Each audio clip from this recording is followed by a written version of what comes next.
Olá, galerinha do sexto ano, bom estarmos aqui de volta. Vamos estudar História a partir da página 62 do nosso livro. Só recapitulando o que estudamos na aula passada, falamos sobre sítios arqueológicos. Ali explicamos sobre o que é um sítio arqueológico e falamos sobre sociedades hierarquizadas. Além disso, falamos também sobre sociedades de tendências igualitárias. Creio que vocês estão ainda lembrando disso. Agora, iremos iniciar na página 62 aí do nosso livro. A vida dos primeiros americanos. Pela análise dos artefatos encontrados em escavações arqueológicas, tudo indica que os primeiros habitantes do continente se organizavam em pequenos grupos de caçadores-coletores. O que são caçadores-coletores? É o fato de você sobreviver caçando para comer, além disso, coletar plantas, frutas e etc. também para fazer parte da sua alimentação. Foi possível também realizar algumas inferências sobre os habitantes. Uma delas é que migravam para outras regiões quando os recursos do local onde se viviam se esgotavam. Sabiam produzir fogo, com o qual se aqueciam, iluminavam seus acampamentos, cozinhavam e se protegiam de predadores. Viviam em cavernas e grutas ou construíam abrigos provisórios com galhos, folhas e peles de animais. Também fabricavam instrumentos variados de pedra, ossos e provavelmente madeira, palha e couro. Numerosos vestígios desses primeiros americanos foram descobertos em escavações feitas em todo o continente, em várias partes da América do Norte, como no sítio de Clovis, citamos isso na aula passada, foram encontradas ferramentas de pedra bifaciais, ou seja, o que é isso? Lascadas dos dois lados, como pontas de flecha, pontas de lança e perfuradores utilizados na caça de grandes animais. Já no Brasil, artefatos parecidos, porém menores, foram achados em vários sítios arqueológicos localizados nas regiões sul e sudeste do país. Já os objetos encontrados nas regiões nordeste e centro-oeste são unifaciais, ou seja, lascados em apenas um dos lados da pedra. Esses objetos são, em sua maioria, raspadores, furadores e cortadores. Como o conhecimento utilizado para produzir as ferramentas é transmitido ao longo de gerações, foi possível encontrar objetos muito parecidos produzidos em várias épocas diferentes, mesmo que com pequenas alterações. As primeiras sociedades hierarquizadas da América. Na região andina e na Mesoamérica, desenvolveram-se as chamadas sociedades hierárquicas, nas quais as pessoas estavam divididas em grupos compostos pelas elites, as classes mais ricas, e pela população comum, as classes mais baixas. Andina, pessoal, refere à Cordilheira dos Andes, cadeia de montanhas que atravessa a América do Sul desde a Venezuela ao norte até o sul do Chile e da Argentina.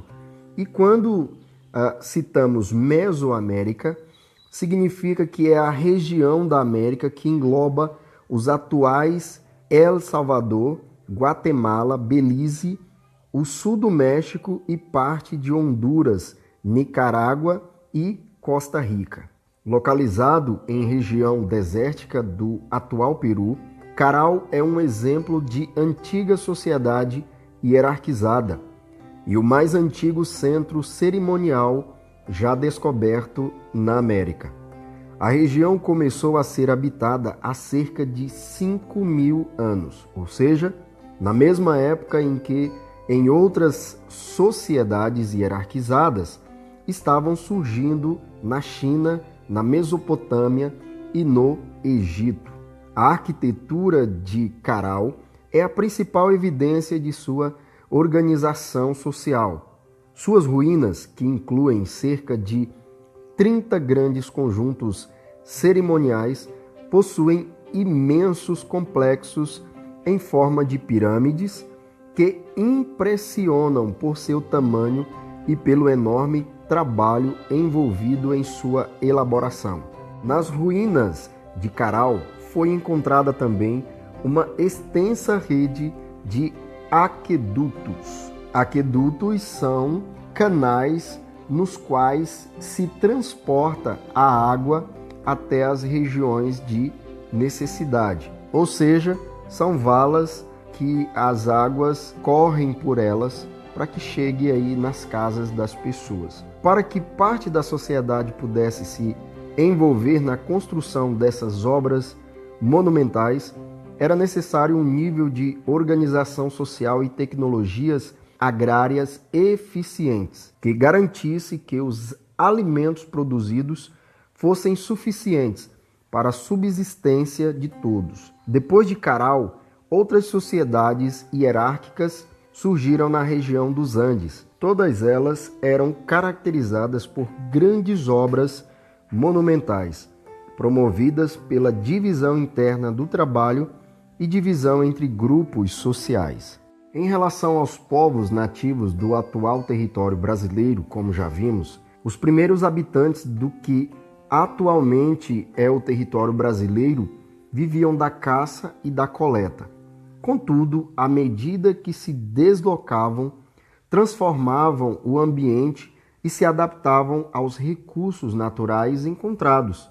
Esses povos foram se diferenciando e desenvolvendo novas formas de subsistir e de se organizar. Por volta de 11.000 anos atrás, a temperatura terrestre começou a se elevar, provocando o gradativo derretimento das geleiras e, consequentemente, o aumento do nível dos oceanos.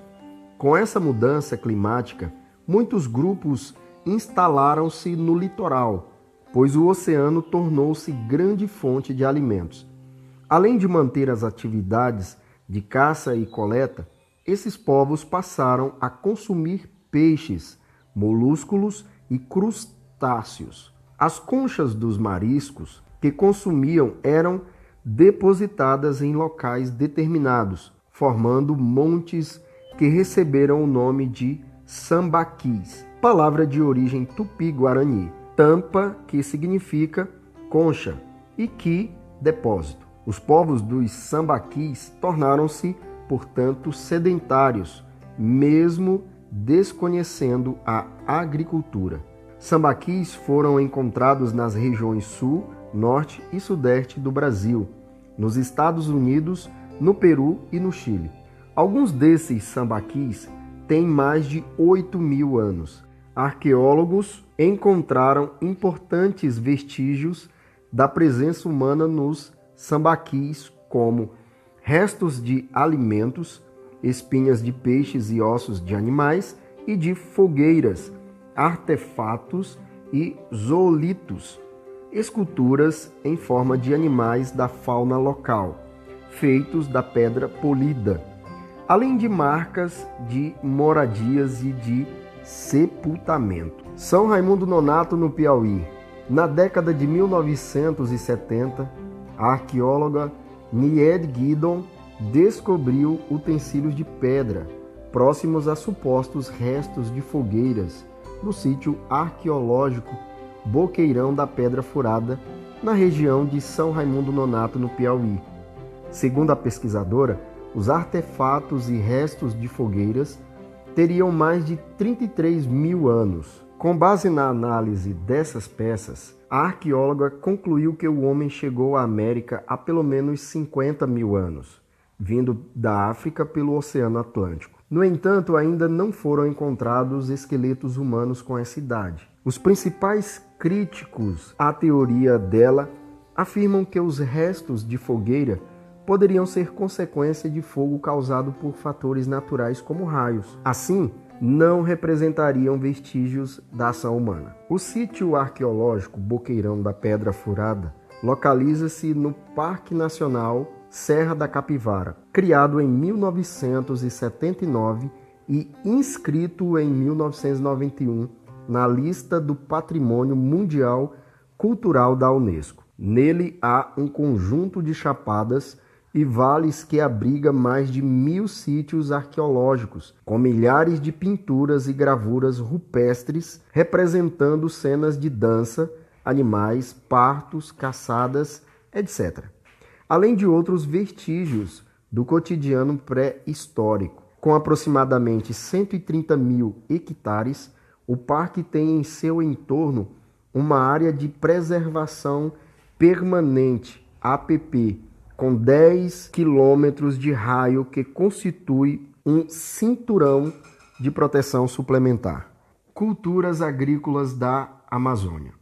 A ideia de uma Amazônia despovoada não corresponde ao que as pesquisas revelam.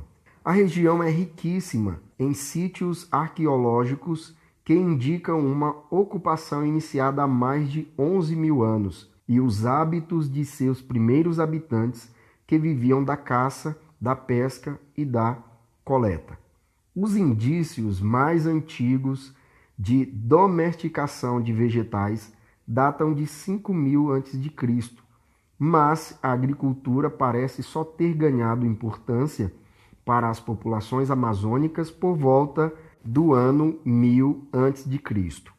Pesquisadores encontraram vestígios de sementes e restos de plantas cultivadas, diferentes das plantas encontradas na natureza, o que indica o processo de domesticação de plantas. Nesse período, as sociedades estabelecidas nas várzeas do rio Amazonas, no norte do Brasil, e do rio Orinoco, na atual Venezuela, tornaram-se bastante numerosas e passaram a ser comandadas por elites dirigentes, formando os chamados cacicados complexos. Os cacicados são uma forma de organização social e política em que aldeias populosas estavam submetidas a um chefe muito poderoso, que cobrava tributos e liderava guerras contra os vizinhos pelo controle de recursos naturais.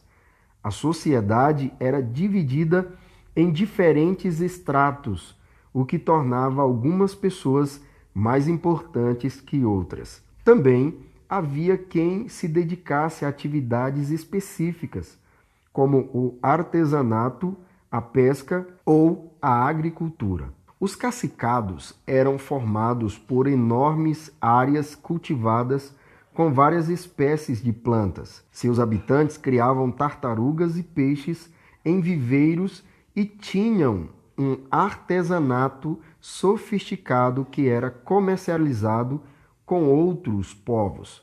Além disso, eles também realizavam obras de terraplanagem e irrigação. Na ilha do Marajó, por exemplo, foram encontrados extensos morros artificiais que visavam evitar que as vilas densamente povoadas fossem atingidas pela cheia dos rios na época das chuvas. Culturas ceramistas do atual território brasileiro. No território que hoje é o Brasil, a agricultura começou a ser praticada há cerca de 7.000 anos e parece ter sido quase sempre uma atividade complementar à caça e à coleta. Nas regiões sul, sudeste e centro-oeste, pesquisadores encontraram vestígios de povos que produziram peças de cerâmica escura, relativamente pequenas e com paredes finas. Essa tradição ceramista, conhecida como Itararé Taquara, desenvolveu-se há cerca de 2.000 anos e tem características semelhantes às de cultura nativas que existiram na mesma época na Argentina e no Uruguai. Os povos dessa tradição alimentavam-se de produtos coletados na região, como o pinhão e da caça de pequenos animais. Há indícios de que cultivavam amendoim, feijão e abóbora. Suas casas eram subterrâneas, as quais possuíam túneis onde guardavam seus alimentos e por onde fugiam ou se abrigavam quando eram atacados por inimigos. No mesmo período, espalhou-se pela região central do Brasil a tradição una.